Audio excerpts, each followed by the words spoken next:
Ја следите емисијава на македонски корени од Сиднеј со вашите домакини Јони Бехти и Треновски. Почитувани како и секоја сабота на македонски корени, резервирано е интервју и разговор со наши гости. Денес во замена на господинот Костов, чест и задоволство ќе ни биде да поразговараме со господинот Страшо Ангеловски, председател на конзервативната политичка партија МААК, аналитичар, колумнист, добар познавач на сите збивнувања во Македонија и пошироко, пред се одличен познавач на глобалните геополитички случувања, како и советник на град Скопје. Ке говориме на теми кои не засегаат сите нас, без разлика каде и да се наоѓаме. Ке говориме за будењето на владата во заминување и за наративот Европска иднина поблиску од било кога. Ке говориме и за годинешното обраќање на председателот Стево Пендаровски, кој не кажа ништо ново и кој пропушти да побара прочка од македонскиот народ за погрешните негови чекори. Ке разговараме и за председателката на Уставниот суд Добрила Кацарски, која преку незините розови наочари ја видела успешната работа во годинава која изминува. Ќе разговараме за драматичниот пат на поддршката на евроинтеграциите на Македонија, но и причината за тоа. Ќе разговараме и за изјавата на шефицата на бугарската дипломатија со која им ги сипна маските на Ковачевски, Маричич и Османи.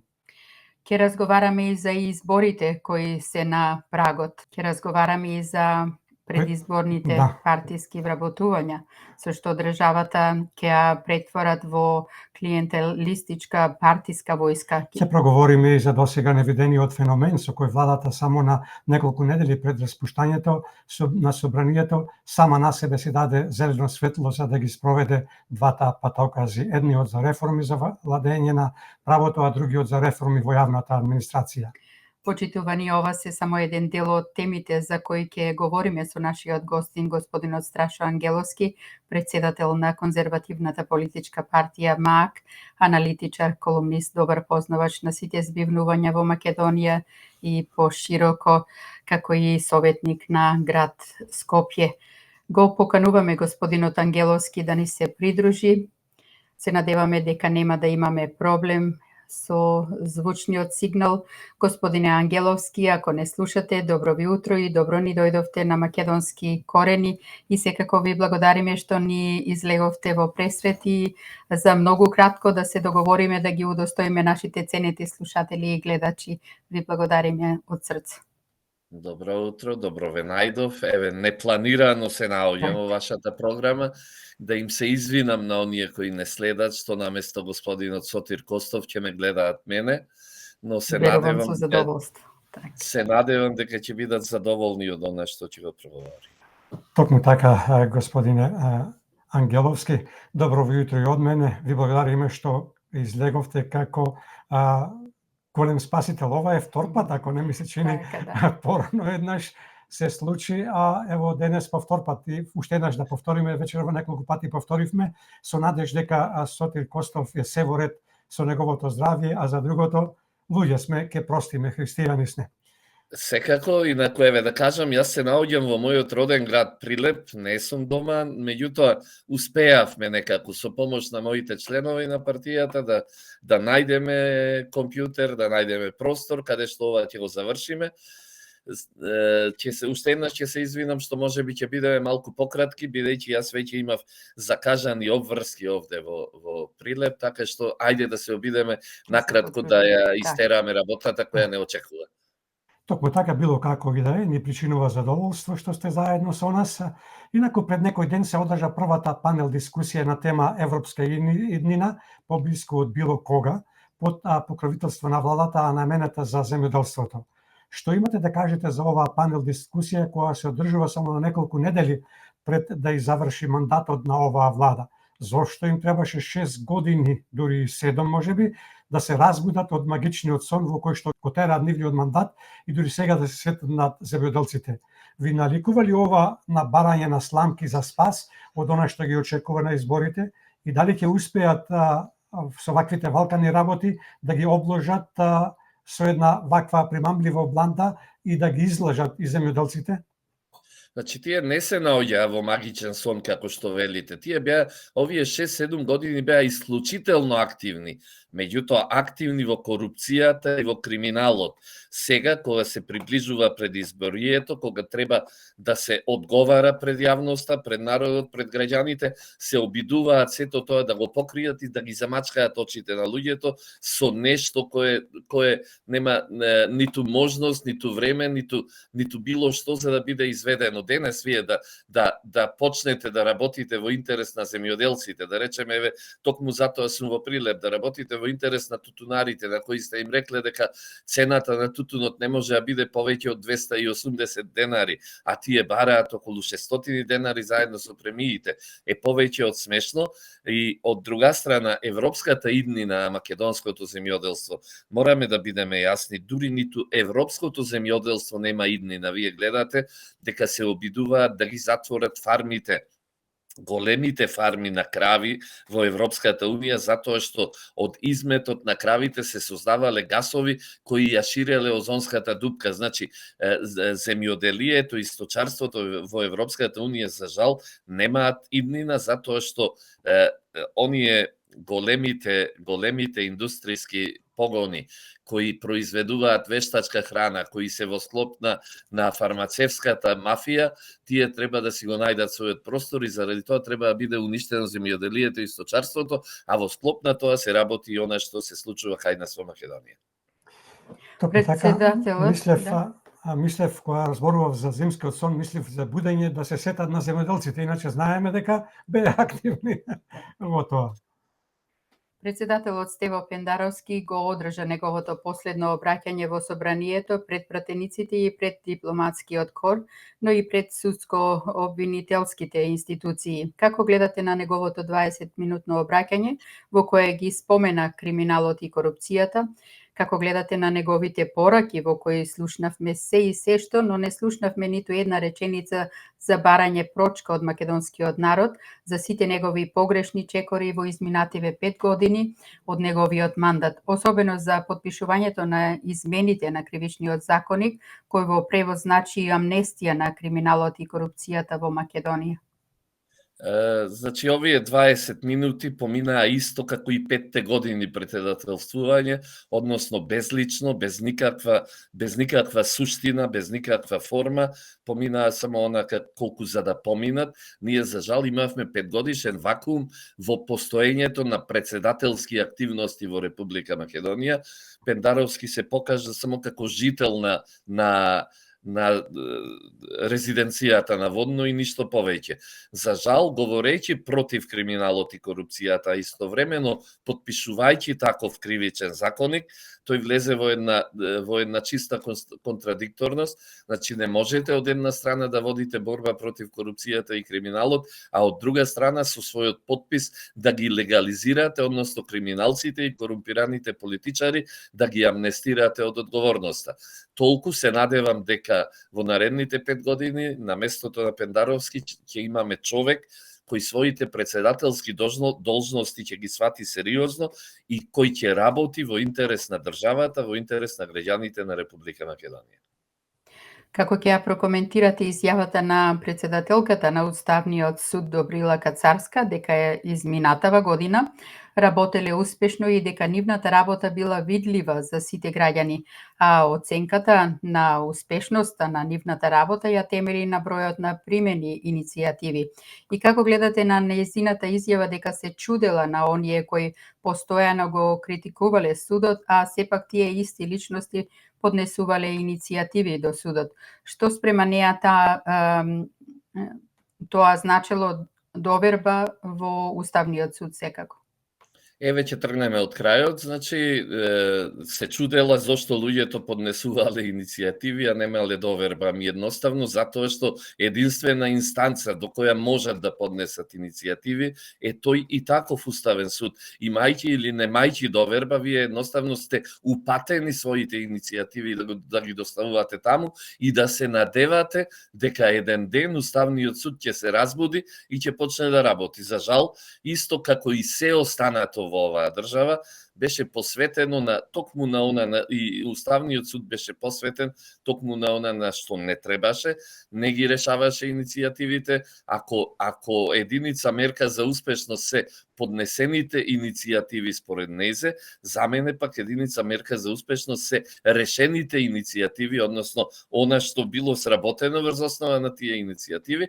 Од тука ова сето, како и се друго впрочем, влегува во предизборната реторика, во обидот да се офарба секојдневието во она розова, во таа пинк боја, нели, која треба на граѓаните да им изгледа убаво. И јас морам да признам дека ова што Кацарска го изнесе, не сум го знаел, и јас мислам исто како и вас дека успешно се гледа во решените. Јас бев малку и тажен, што би се рекло, испадна дека јас сум дојден од друга планета на оваа земја, не сум го знаел тоа. Морам да се заблагодарам на Кацарска. Знаете, мораме и во нетешките времења да најдеме начин хуморот да ни биде присутен, инаку едноставно тешко се живее во тешки времења, доколку немаме сила во себе да најдеме и простор за хумор.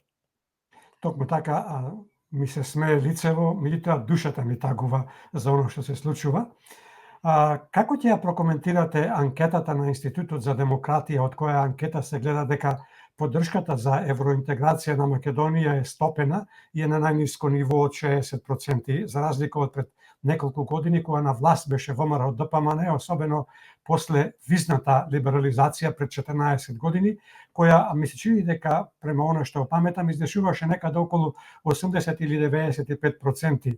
Према вас, која е главната причина за ваквиот револт на македонскиот народ и македонските граѓани? Значи, чинам дека и таа поддршка од 60% е исклучително висока и незаслужена, дека Европската Унија едноставно се покажа како недостојна да се има доверба во нејзините институции, како недостојна да се посакува да се стане дел од тоа, нели, од тој елитен цивилизацијски клуб, како што тие самите милуваат да си се нарекуваат себе си. Едноставно, она што македонскиот народ, македонските граѓани го доживуваат во изминативе години, лажните ветувања, двојните стандарди на Европската Унија, лагите со кои се служат постојано во обидот да го измамат македонскиот гласач и македонскиот граѓанин, сето тоа доведе до паѓање на она што значи, нели, расположение кон влез во Европската Унија. Последната капка која ја преполни чашата беше последниот состанок на Европската Унија, кога тие донесоа одлука за започнување преговори со Украина и со Молдавија. Сега, од една страна имате упорно обидување на Европската Унија да се избрише постоењето на една држава која ги има сите атрибути на државност, значи постои како таква, го има своето име, го има својот идентитет, го има народот, ги има граѓаните кои живеат, го има јазикот како службен и официјален, и се обидува преку промени на уставот, еве веќе повторпат, да доведе до обезличување и до бришење на постоењето на една држава и на идентитетот на еден народ. Од друга страна, таа и таква Европска Унија сака да започне преговори со држава која е во војна, со држава која има нерешени проблеми со сите своји соседи, како што се Полска, Унгарија, Романија, со држава која не знаеме дали воопшто и ќе постои, ако не дај Боже воената операција заврши онака како што Руската Федерација има замислено, со држава во која не знаеме дали преговорите започнуваат и со оние региони во Украина кои во моментов се наоѓаат во состав на Руската Федерација. Значи, тоа ќе рече дека се создава една дури одвратност кај граѓаните на Република Македонија кон ваквиот однос на Европската Унија. Ами убаво рече минатата година Еди Рама, председателот на Албанија, та многу лесно е и ние на Балканот да си влеземе во војна еден со друг, доколку условот за да станеме час поскоро членки на Европската Унија е државите да ни бидат во војна и народите да ни крварат и да ни страдаат. Зарем е тоа услов кој треба да се исполни за да се стане член на Европската Унија. Затоа да бидете уверени дека она што значи поддршка кон влез на Европската Унија рапидно ќе паѓа во наредниот период и тој процент ќе дојде до некои смешни 2-30% кои ќе веруваат во имното осојузување на Република Македонија со државите членки на Европската Унија. Случајот со двојното убиство на Вања Ѓорчевска и Панчо Жежовски веќе четврта недела е главна тема. Како што се одвиваат работите, најверојатно така ќе остане и во следниот период кој доаѓа.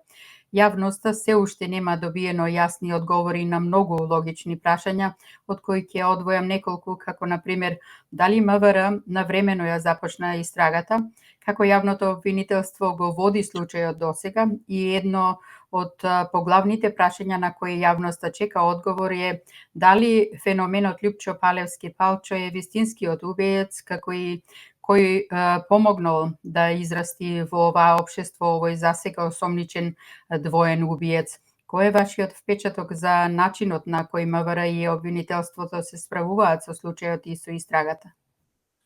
За жал тие се уште не се справуваат. Се уште талкаат како гуски во магла, што би рекол нашиот народ. Едноставно не може да фатат правец според кој ќе започнат во вистински да ја спроведуваат истрагата и да излезат со вистински аргументи околу она што се случувало. Инаку, осомничениот, кој се уште е само осомничен, за кого не можеме да речеме ништо повеќе од тоа, е партиско-полициски производ. Толкму на Социјалдемократскиот сојуз, на нивната желба за дворски игри, на нивната желба за сплеткарење, на нивната желба за доаѓање на власт преку трупа, односно без политичка понуда, без политичка визија, без гласови, вистински гласови кај граѓаните.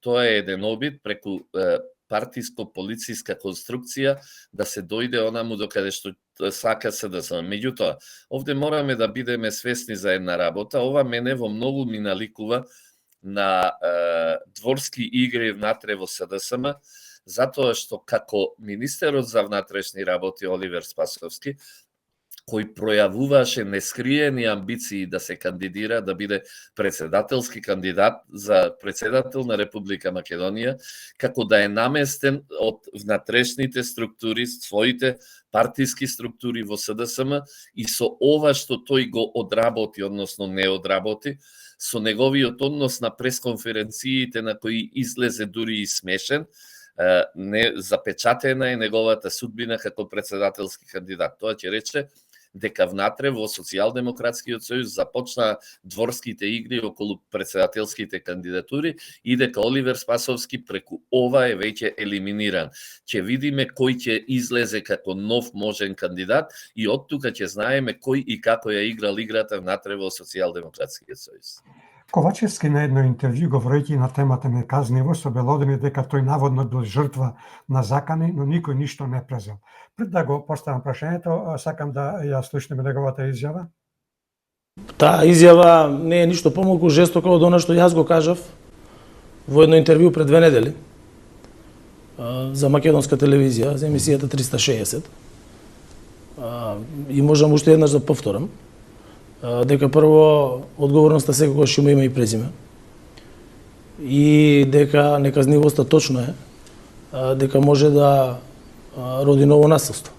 Јас таму потсетив на случување од минатата година, кога пред собранието беа поставувани гилјотини за мене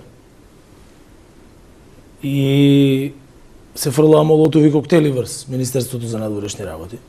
Се правеа јавни судења, што во едно нормално демократско општество не може да биде стандард. Вие знаете што значи да донесете гилјотина. Тоа значи дека на некој глава ќе му одрубувате пред собрание. И прашав кои се тие кои што тоа го направија, дали се процесирани и какви казни добиле. Одговор се уште не добив. Потоа погледнете ги социјалните медиуми. На социјалните медиуми ви имате секој со пушка во рака прети на некого. Имате други кои што составуваат листи за отстрел и така натаму.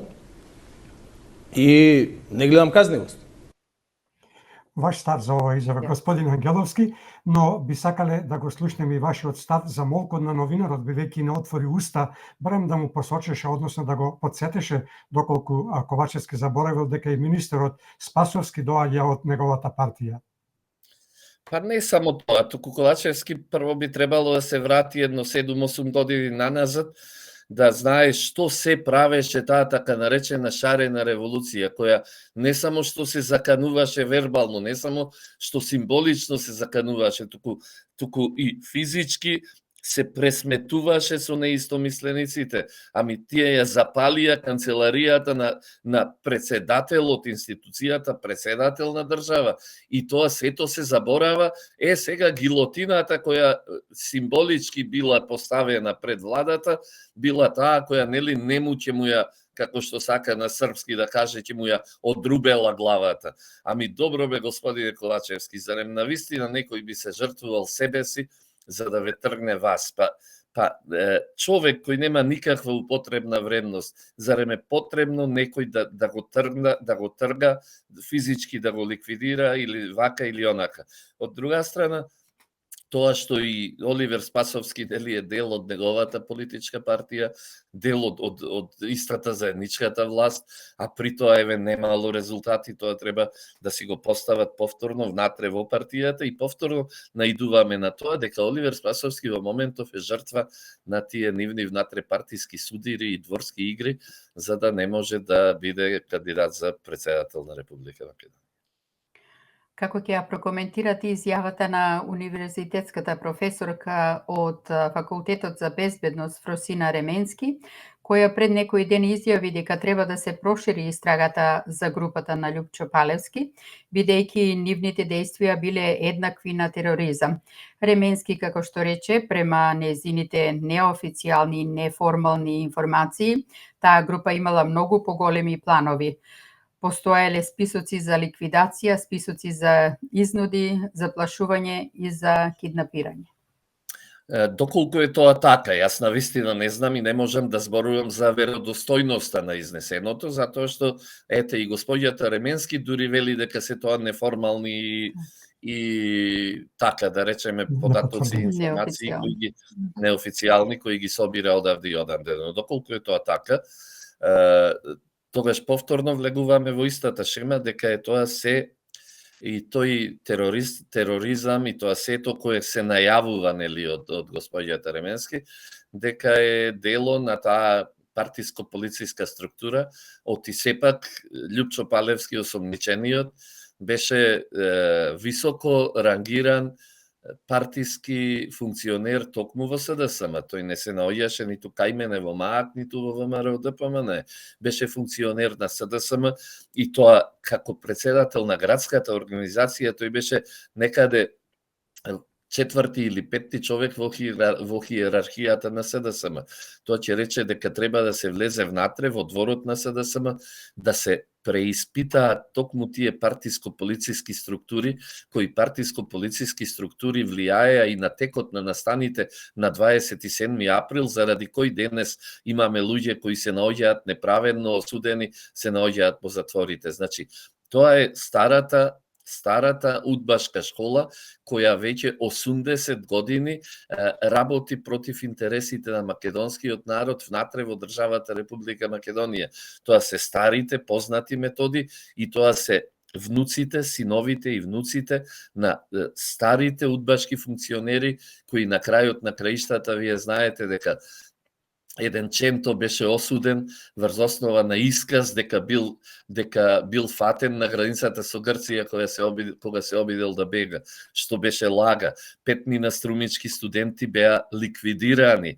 Исто така со лажен исказ дека биле фатени на границата со Грција кога се обиделе да побегнат. Тоа се тие монструозни местенки и конструкции кои СДСМ преку своите удбашки методи веќе со години и години наназад ги конструира во Република Македонија. Бугарската министерка за надворешни работи Марија Габриел за време на собраниска комисија на која доби прашање кое гласеше што се случува со преговарачкиот процес на Македонија, таа уште еднаш обелодени дека уставните измени не се единствениот услов за Скопје, како што таа рече, да продолжи по европскиот пат, туку и договорот за добрососедство како и двата протоколи. Како гледате на ваквата нејзина изјава, но и на тоа што премиерот Ковачевски и лидерот на ВМРО ДПМН Христијан Мицковски ова нејзина изјава ја видува со различен диоптер.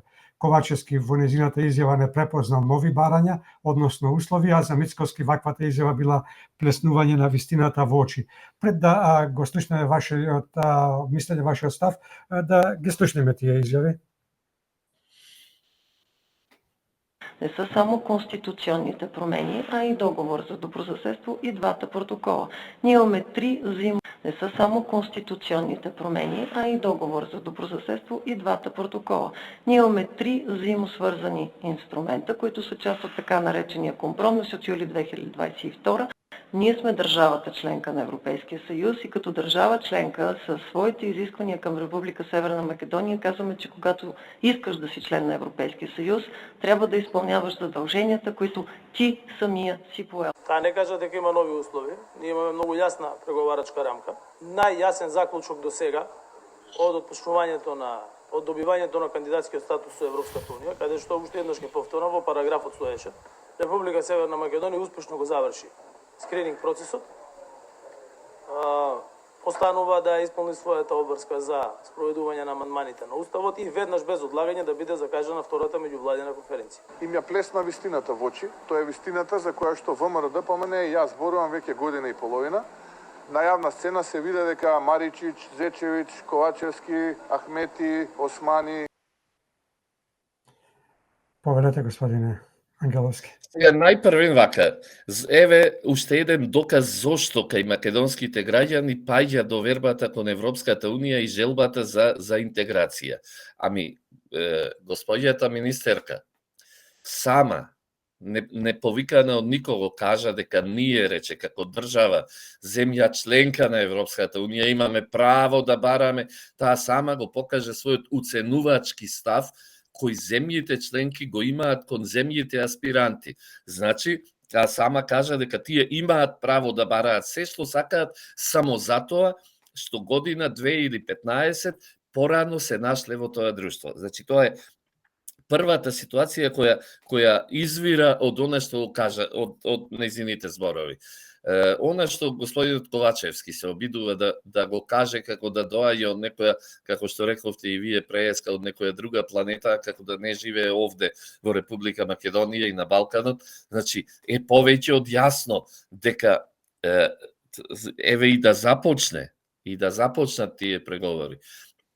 Официјална Софија нема да застане тука, туку ќе ги проширува своите барања врз основа на договорот за добрососедство и врз основа на протоколите. Онака како што се поставува уценувачки, ние можеме само да предпоставиме што се како нови барања ќе произлезат, а дури и во некој случај дури не можеме ни да предпоставиме што се може да официјална Софија да почне да бара. Мицковски беше јасен и дециден дека тоа е вистината и дека овие кои го гледаат светот со розевите очила, конечно добија вистински одговор и вистинска шлаканица која ја заслужуваат затоа што се обидуваат да го мамат сопствениот народ, да ги мамат сопствените граѓани. Министерот за надворешни работи Бујар Османи, како одговор на изјавата на министерката Марија Габриел, обелодени дека Бугарија се обидела на Европскиот самит да постави нови барања, поточно се обидела во заклучоците, освен договорите да бидат ставени протоколите, но тие ја спречиле токму со помош на преговарачката рамка со Европската унија. Како гледате на ваквата негова изјава? Пред да го слушнеме вашето мислење, дозволете да ја чуеме изјавата на Бујар Османи. Ја можам да ги доставам двата документи. Предлогот со реченицата и протоколите и крајниот изгласан заклучок без протоколите. И Тоа ќе биде иднината на односот со Бугарија во однос на преговарачката рамка. Ќе можат да поминат низ спорите на преговарачката рамка само тоа што таму е предвидено. А тоа е дека во бенчмаркови за отварање и затварање на поглавја нема прашања поврзани со идентитетските и историските прашања. Повелете, господине Ангеловски, до кога Османи ќе го лаже македонскиот народ и мнозинството од македонските граѓани? Да се наоѓате во позиција на уценета држава. На држава која коленичи и моли, а при тоа да бидете толку самоуверен во тврдењето дека не постои можност да се воведат какви да е нови барања, е безмалку инфантилно. Ами вие гледате дека една Република Грција ја блокира Република Албанија на нејзиниот пат само затоа што градоначалникот на едно мало место не е прифатен од официјална Тирана. Значи, во тек да преговорите, ами ќе се раѓаат можеби десетици, можеби стотици такви ситуации во кои официјална Софија ќе процени дека не оди се онака како што е планирано во незината уценувачка политика. Тоа е првото, а второто, господинот Османи е најмалку човек кој треба да говори да речам со гордост и со достоинство, затоа што кога зборувавме преска за започнувањето на преговори со Украина, со земја која нели се наоѓа во војна, господинот Османи за жал прв истрча да честита и да го прифати тоа како добро решение на Европската Унија. Ами наместо да реагираше со тоа што ќе кажеше дека Република Македонија се става во една незавидна ситуација, дека државава се бори, дека поднесе многу жртви наспроти Украина која туку така преку трупа ги започнува преговорите, тој го поздрави чинот на започнување на преговори, со што докажа дека како и неговиот коалиционен партнер Зоран Заев можат уште како да ја виткаат кичмата и да коленичат, со што можеби ќе докажат и дека човештвото, еволуцијата на човештвото можат да ја вратат со милиони години назад, кога човекот одел на 4 нозе. Жално е и затоа овој човек нема право да говори за достоинство и за достоинствениот однос на Европската Унија и сето она што понатаму се случува. За македонскиот вице-премиер за европски прашања Бојан Маричич било најважно што во документите на ЕУ стоело дека преговорите ќе започнат по автоматизам откако ќе се внесат бугарите во уставот, при тоа потврдувајќи дека од останатите прашања не може да се побегне, но ќе се решавале во текот на преговорите. Пред да го слушнеме вашето мислење, да го слушнеме и вашиот омилен Маричич. Договорот за добрососедство и Преспанскиот договор се ставени во преговарачката рамка како дел од добрососедските односи, така што ние ниту сме кажале дека тоа нема да се почитува, ниту сме кажале дека некој од нашите договори со соседите нема да се почитува. Протоколите што се потпишани се спроведуваат и треба да се спроведуваат, но тоа не е услов за отварање на првиот кластер. Единствен услов за отварање на првиот кластер се уставните избори. Како ќе ја прокоментирате ова негова изјава, господин Ангеловски? Значи, јас навистина, не знам, луѓе можеби живееме во различен свет, можеби гледаме со различни очи, меѓутоа, дека сега тој зборува само за првиот кластер и дека тука ќе нема никакви пречки, а дека потоа нормално влегува контрадикторно со Османи, вели дека сите прашања потоа се отворени, дека сите прашања може да бидат поставени на маса.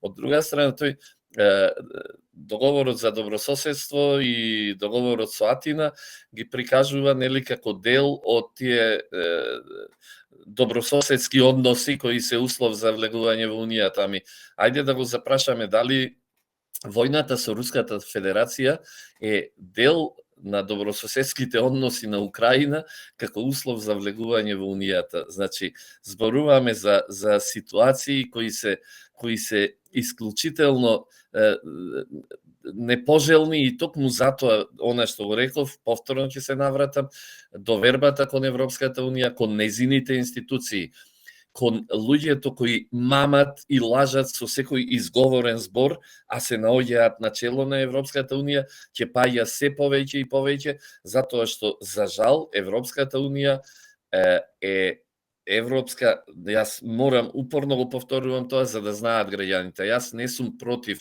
Европската унија, јас не сум ниту против членство на Република Македонија во едно европско обединување. Меѓутоа, Европска унија како сојуз на суверени држави во кој сојуз во кој секоја држава ќе има право да ги изнесе своите национални и државни интереси и во тоа заедничко друштво да се бори како да ги зачува и да си ги исполни токму своите интереси. Ами се друго представува обид да се избрише суверенитетот на европските држави. Јас овде накратко во една реченица за да знаат оние кои не следат што се случува. Една од карактеристиките на суверенитетот на една држава е печатењето сопствени пари. Значи, една од главните карактеристики на суверена држава е печатењето сопствени пари. Европските држави, за жал, се борат да влезат во таа еврозона и да го изгубат една од главните карактеристики, да престанат да ги печатат сопствените пари, туку некој однадвор да им ги печати парите и некоја надворешна централна банка со луѓе функционери неизбрани од никого да одлучуваат за нивната економска и фискална политика. На прагот сме од почетокот на новата година во која оваа власт ќе ги направи последните чекори од нивното владење, односно невладење. Од досегашното помпезно најавување дека има двотретинско мнозинство за да го исполнат ветувањето кое го дадоа пред бриселските бирократи дека ќе го сменат уставот и ќе ги вметнат бугарите во него и во декември ќе ги започнеме преговорите, нема ништо со што потврди дека сето тоа било тепкање на празна слама, како што вели во народната изрека. Македонија не доби втора меѓувладина конференција со Европската унија и остана во чекалната. Кај кого ќе алоцирате вината за сета ова ситуација, господине Ангеловски? Значи, најпрво мора да се лоцира во она што се работи, не кај поединци, туку ќе ја лоцираме во криминалот и корупцијата кои владеат со оваа држава. Лага е дека само уставните измени, лага е дека само ова или она е пречка за Македонија, основна пречка за Република Македонија да напредува во било кој правец, не само во правецот на доближување кон Европската унија, основна пречка е криминалот и корупцијата кои стана препознатлив знак за ова владеачко мнозинство. Значи, ние живееме во држава во која криминалот стана секојдневие, во држава во која за да бидеш успешен треба да бидеш криминалец или да бидеш корумпиран. Јас гостував на една емисија, на една телевизија, каде што дури ми рекоа вака: не сте украле ништо до сега, не сте продале, не сте учествувале во криминал, нели вие, вика, малку да си се чувствувате сами од себе си како будала. Ете, такви вредности се воспоставија во оваа држава, дека честните и оние кои не учествуваат во криминалот и во корупцијата, дури наликуваат на тоа најлошо, а криминалците и оние кои преку криминал и корупција стасаат до 1, 2, 5 или 10 милиони евра, се почитуваните и успешните граѓани во Република Македонија. Не случајно јас говорам дека новата влада која ќе ја формираме ќе има две основни обврски. Првата ќе биде да ја извлече Република Македонија од банкротот во кој за жал таа се наоѓа и во последните денови ќе се обидат дури да ги доиспумпаат сите средства од буџетот на Република Македонија и да си ги префрлат на фирми блиски до нив. Значи, тоа ќе биде прво да ја извлечеме од банкротот и второ ќе биде да овозможиме право и правда во сите сфери и за сите граѓани на Република Македонија. Господине Ангеловски, како гледате на тоа што засега СДСМ-ДУ, но и Алијанса на албанците тактизираат со изборот на член во Државната изборна комисија, откако оваа место беше спразнато со влегувањето на Алијанса на албанците во владината коалиција? Како гледате и на изјавата на Мицковски дека доколку албанската опозиција не добие член во Државната изборна комисија, во тој случај можно е ВМРО ДПМН да ги повлече нивните членови од оваа комисија? Па видете, самата, да речеме, изјава на Таравари дека неговата партија е дел од власта, меѓутоа е опозиција внатре во власта, јасно ви говорих за какви игри станува збор. Едноставно се сака дел од власта да се прикаже како опозиција, за да се оневозможи вистинската опозиција да си го добие она што и следува, а тоа е место на дел на политичките партии, на македонските албанци кои се наоѓаат во опозиција да добијат место во Државната изборна комисија. Не знам колку ќе биде мудро и добро и ние како коалиција, односно ВМРО ДПМН, да ја напушти Државната изборна комисија, бидејќи најверојатно ќе останеме без каква и да е контрола внатре во работењето на Државната изборна комисија, но доколку се процени дека во знак на револт за непочитување на она што значи веќе договорено нешто опозицијата да го добива, тогаш можеби ќе се пристапи и кон такво решение. Изборите, иако се закажени, се уште официјална кампања не е почната.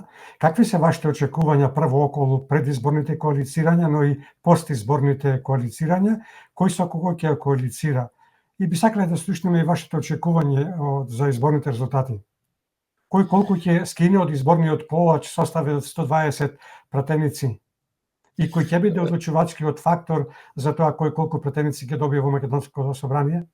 Значи, најпрвен, моето мислење околу коалицирањето најверојатно не се совпаѓа со ничие размислување внатре во мојата коалиција, на која припаѓам, а која ја предводи ВМРО ДПМН. Јас не би прифатил никако коалицирање со вештачки произведените политички партии од страна на СДСМ преку нивни бивши истакнати членови, кои денеска се пројавуваат како опозиција на СДСМ, за да може да крадат гласови од македонското патриотско ткиво. Тоа од една страна, од втора страна, ние сме сведоци дека постојано СДСМ формира пилот партии, кои треба да влезат во коалиција со ВМРО ДПМН после изборите, за да дел од криминалците на СДСМ преку нив, како преку понтонски мост, може да побегнат во слобода. Тоа ни се случи 98-та, беше формирана демократска алтернатива на Тупурковски, преку која голем дел од членовите на СДСМ пребегаа на другата страна и се спасија од одговорноста. Тоа беше 2009-та или која беше со формирањето на НСДП на Тито Петковски, која во договор со СДСМ беше формирана за да повторно дел од членството на СДСМ, оние криминогените и криминалните структури пребегнат на страната на власта и со тоа се спасат од одговорност. Сега повторно ни се наметнува некаква слична игра. Се формираат или допрва ќе се формираат партии или сојузи на политички партии од поранешни високи представници на СДСМ, кои треба да влезат во коалиција со ВМРО ДПМН, односно да влезат во новата влада, за да може дел од криминалните раководни структури на СДСМ да се спасат и повторно ќе речам како преку понтонски мост да побегнат кон слободата. Токму затоа јас поинаку размислувам околу коалицирањето, мааке можеби, не можеби, туку тврдам единствената, десна, конзервативна, национална политичка партија во оваа коалиција. Ако го погледнете составот и вие ќе се уверите во тоа. И мојата лична заложба е што повеќе коалицијата да се сврти кон десно, да се сврти кон вистинските вредности, да се сврти кон православните вредности, ако сакате, затоа што сведоци сме дека, да речеме, еве пред неколку дена Ватикан донесе одлука да може да ги регистрира и истополовите бракови. Тоа не се наши вредности, за жал. Дури и ВМРО ДПМН ја прифати таа, нели, нивната флоскула за демохристијанство. Демохристијанството е всушност идеологија на Ватикан преточена во политичка идеологија. И од тука јас сум малку поразличен во сваќањата, во ставовите и за барањата за коалицирање. Значи, би коалицирал со сите оние кои ќе се залагаат за афирмација на вистинските морални вредности, за афирмација на православието, за враќање на економската сила и моќ на Република Македонија и за воведување на системот на право и правда во сите сфери на Република Република Македонија. Доколку постојат такви политички партии, за мене се секогаш добре дојдени во моје друштво. Како гледате на најновите огласи за масовни партиски вработувања во повеќе сектори во општеството, меѓу кои како поголеми се огласите за вработување во здравството, јавната администрација и ЕЛЕМ, и тоа на само неколку недели пред распишување на изборите. Дали со ваквите партиски вработувања ќе се претвори државата во клиентелистичка партиска војска? Тоа е последниот чин на корумпираност, односно на корупција. Се сака да се искорумпираат граѓаните за да со добивањето на работно место станат приврзоци на СДСМ и на изборите гласаат за нив. Тоа е последниот очаен обид на СДСМ да допре до глас повеќе, свесни дека веќе гласачи за нив нема, дека единствени нивни гласачи се тие кои досега уживале во плодовите на власта на СДСМ, тие кои учествувале во распродажбата на националните и државните интереси и за тоа биле платени, и никој, дури и членови, обични членови на СДСМ веќе се згрозени од 7-годишното владење на нивната партија, и тие и такви членови кои не виделе никаква придобивка од тоа владење, веќе ќе гласаат против СДСМ. Од тука ова е последниот очајнички обид да се доберат до глас или два повеќе, до 1000 или 2000 гласа повеќе, кои во конечната разрешница нема ништо да променат, односно СДСМ ќе биде поразен, но нивниот страв во тој пораз е можноста за распад на нивната политичка партија, и затоа сега се борат за секој глас повеќе, односно се обидуваат на овој начин да допрат до толку гласови кои ќе им бидат доволни за да политичката партија опстане, а да не ја доживее судбината на пасок, односно распаѓање на нивната политичка партија. Како гледате на тоа што на владата и се даде зелено светло за да ги спроведе двата патокази, едниот за реформи за владење на правото, а другиот за реформи во јавната администрација, кои беа и се уште се услов за отварање на првиот кластер, фундамент од преговорите со Европската Унија? Зошто владата во изминативе 6-7 години не го направи тоа? Зарем некој попречи да се зафати со решавање на најгорчливиот проблем, а тоа е високата корупција и криминалот? Па, еве и самите го реторички одговоривте на прашањето кое го поставивте.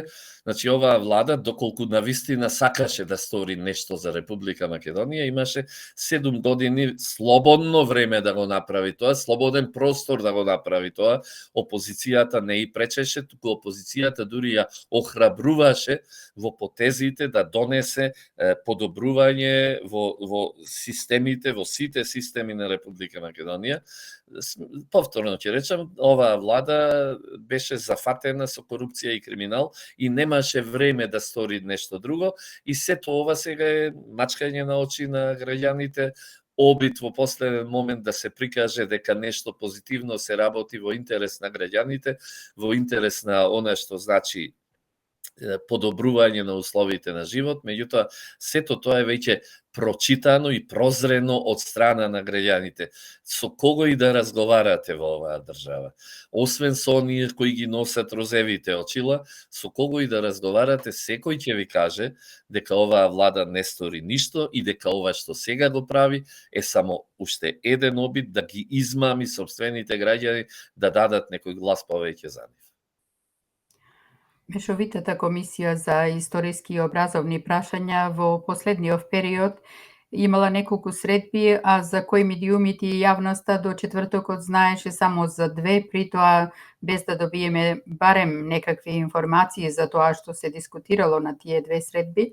Во четвртокот Петар Тодоров, член на историската комисија, откри дека не биле само 2, туку дека имале повеќе средби, а за причината зошто не ги известувале медиумите и јавноста, Тодоров рече дека, цитирам, едноставно јавноста изгуби интерес за работата на комисијата, едноставно други теми кои очигледно се поважни за јавноста ја засенија работата на комисијата, завршен цитат. При тоа Тодоров додаде дека комисијата подолго време нема некои резултати и затоа паднал интересот за работата на комисијата.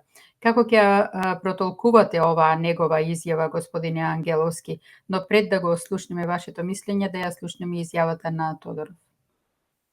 Не станува збор за две средби, станува збор за повеќе средби. Сега веднаш ќе кажат луѓето, уште повеќе било. Едноставно, јавноста изгуби интерес за работата на комисијата.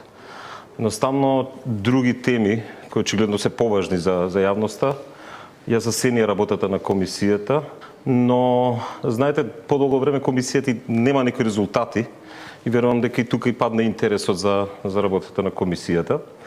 Но тоа не значи дека ние не работиме, ние продолжуваме, работиме, но едноставно приметивме дека нема интерес. Исто така ги брифиравме, им кажувавме дека ето нема никакви резултати од крајот на средбата и едноставно не е вреди празни соопштенија па да даваме на јавноста.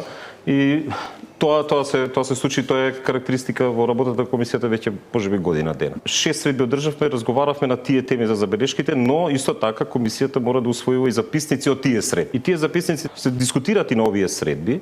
Суштински во најголем се одржуваат на едни технички скратен состав, тоа се средби кои не дискутираме за она што ни е главна работа, туку за содржината на записникот. Да се види што е дискутирано и да се нотира тоа во записниците, и тоа сепак бара време да се усогласат, да се дадат најјасно и најконцизно позициите на двете страни во текот на дискусиите во одредена средба. И тоа е дел од нашата работа. Таа е можеби досадна и не многу интересна за јавноста, бидејќи станува збор за технички аспект, за пренесување на позиции искажани во текот на една средба, но сепак е дел од нашата работа. Како ќе ја протолкувате оваа изјава на Петар Тодоров, член на Историската комисија, господине Ангеловски? Жално е што македонските граѓани, полнејќи го буџетот на Република Македонија, издвојуваат пари за постоењето на вакви комисии, кои најпрвин не смее да постојат, затоа што едноставно не може комисија составена од кого и да е, макар да се тоа и највидните македонски историчари, да одлучува за македонската историја, за тоа со што ние можеме да се пазариме, а со што не, заради нашиот влез во Европската Унија.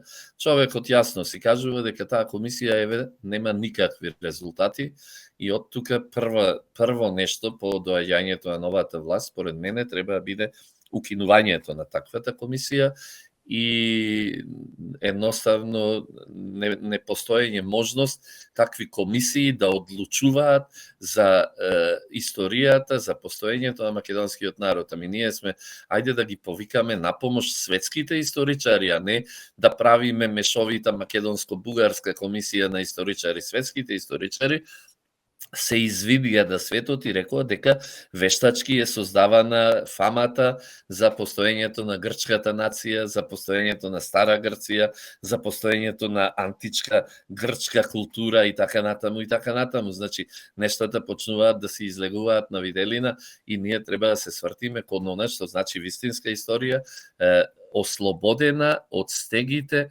на создавањето на лажна историја на која сме сведоци веќе речи си 2 столетија. Тодоров за прв пат, ми се чини, го призна за она што експертите на јавноста цело време предуваа, а дека записниците и заклучоците заедно со годишниот извештај се доставуваат до владите, се усвојуваат и стануваат задолжителни во однос на двете земји. Кој е вашиот став за ваквите негови изјави на Петар Тодоров? Но ево е кратко тоа, пред да го слушнеме вашиот став, да слушнеме што тој всушност рече. Ние треба да направиме секогаш, правиме годишни извештаи од работата на комисија, тие се доставуваат на владата, на нашата влада, значи ние ги доставуваме на владата на Македонија, бугарската страна си ги доставува на својата влада, и потоа има таа меѓувладина комисија која постои, која го разгледува спроведувањето на договорот, и тоа тело на крај носи заклучоци врз основа на тоа што ние сме ги брифирале што е сработено во минатата година. И тука ние немаме никакво влијание што можат владите да донесат. Ние имаме дискусија во однос на забелешки од двете страни за учебниците по историја кај нас за 7 оделение, во Бугарија тоа е 6 клас, и тие го третираат прашањето на средновековната историја и османлиската историја. Значи ние она што сме го работеле до сега, ние имаме некои си усагласувања, но тие не се конечни и тие не би било коректно ни професионално од моја страна да ги изнесам во јавност додека не се заврши дискусијата за сите забелешки за учебниците за двете држави, бидејќи се додека не завршиме ништо не е конечно. Кога ќе биде тоа завршено, се разбира тоа ќе биде и презентирано на јавноста и ќе биде доставено и до најпрвин до Министерството за външни работи како предлог идеи како мислиме дека овие препораки можат да ги намалат, хајде да кажеме, антагонизмите или поделбите помеѓу двете држави кои постојат поради, ајде вака да кажам, злоупотреба за политички цели на минато. Поведете на кратко. Ете, од крајот ќе тргнеме, значи, човекот потврди дека ова се ќе бидат препораки како тие мислеле да се надминат антагонизмите. Ами, господјата министерка, бугарската министерка, јасно ни кажа дека тие се наоѓаат во позиција да не уценуваат и да бараат од нас да исполниме се што тие посакуваат. Од тука не е далеку од умот дека тоа што го зборува за учебниците од 7 одделение, дека на крај заклучоците кои комисијата ќе ги достави, ќе бидат онакви какви што и одговараат на официјална Софија. И токму затоа треба да се забрани, да се укине постоењето на ваквата комисија и нејзината работа со цел овозможување на барањата на официјална Софија. Ние поинаку треба да ги поставиме нештата и да не клечиме пред уценувачката позиција на официјална Софија. Како гледате на она што ВМРО ДПМН вчера и го обелодени на македонската јавност дека главен критериум за добивање на грантови бил да си подобен на власта? Ваквото тврдење го подкрепија со еден скандалозен оглас во полето кое е наменето за услов за аплицирање на грант, јасно стои дека подобни се кандидатите кои се во добра состојба со власта. Значи, ова е само доказ на она што сите во Република Македонија го знаеме. Ние знаеме со години наназад дека за да се добие што и да е, дали да се добијат средства за да се тренираат магариња, дали да се добијат средства за ова или за она, вие треба да бидете дел од структурите на власта или да бидете блиски со нив. Со ова само се докаже тоа што веќе и малите деца во Република Македонија го знаат. Како гледате на најновиот план на сегашната власт во заменување, кој падна како гром од ведро небо дека од следната година и тоа предизборно да врши вработување во јавниот сектор без да има одобрение од министерот за финансии? Дали ова е уште еден план за подкуп на гласови и како ќе ја прокоментирате изјавата на министерот за финансии Бесими дека оваа новина не била поврзана со изборите, туку дека била дел од измените во законот за буџет кој бил во собраниска процедура и дека на овој начин се децентрализирало вработувањето во јавниот сектор? Ние знаеме дека оваа власт незаконски и насилно дојде на власт. Незаконски и насилно се одржува на власт и незаконски и насилно ќе замине од власт. Ова што сакаат да го направат, а постојано за се што прават во последниве месец дена и ќе прават во наредните месец дена, за се упорно говорат дека тоа нема никаква врска со изборите, туку дека е тоа така направено нели за да се подобри состојбата во Македонија. Ами еве и вие упорно прашувате во тек на целава емисија, зошто сето тоа не го направија во изминативе 6 или 7 години, туку сега го прават токму заради потребите на изборниот инженеринг во кој сакаат да ја вметнат Република Македонија. Нивниот изборен инженеринг се состои во две работи. Првата работа е како СДСМ да добие доволен број гласови за да не се распадне како политичка партија и втората работа е како на ВМРО, ДПМН и коалицијата да и се одземат доволен број на гласови за да ние мораме да коалицираме со ДУИ, односно ДУИ да влезе и во новата влада која ќе се формира после овие избори. Со тоа очекуваат дека тие, влегувајќи, вметнувајќи ни го ДУИ во владата, дека ќе успеат преку членовите на ДУИ во владата кои ќе се борат за собствена заштита одговорност за сторениот криминал, ќе се борат и за заштита на раководството на СДСМ. Тие се двете цели на предизборниот инженеринг кој во моментов го работат партиите на СДСМ и ДУИ. Господине Ангеловски, ви благодариме што ни овозможивте и овој пат да го реализираме интервјуто за денес.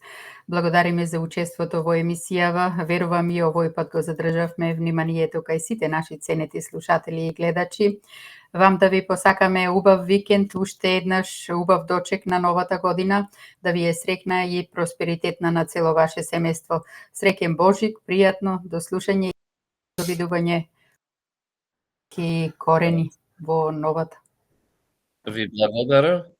Ви благодарам. Јас еднаш веќе ви реков дека ви стојам на располагање секогаш кога ќе има потреба да проговориме и еве тоа свое ветување се обидувам да го исполнам, иако веќе доцнам на некои веќе закажани обврски, на крајот да ви посакам успешна работа во наредната година, да ви посакам убави новогодишни и божични празници, да им го посакам сето тоа на сите оние кои не следат во моментов и на сите македонци во Македонија и ширум светот. Возвратени желби за новата година и уште еднаш ви благодарим и опростете што ето поради нас касните на она место, меѓутоа Господ ќе даде од друга страна. Успех во тоа што имате намера да го реализирате денес. Благодариме. Довидување. Довидување.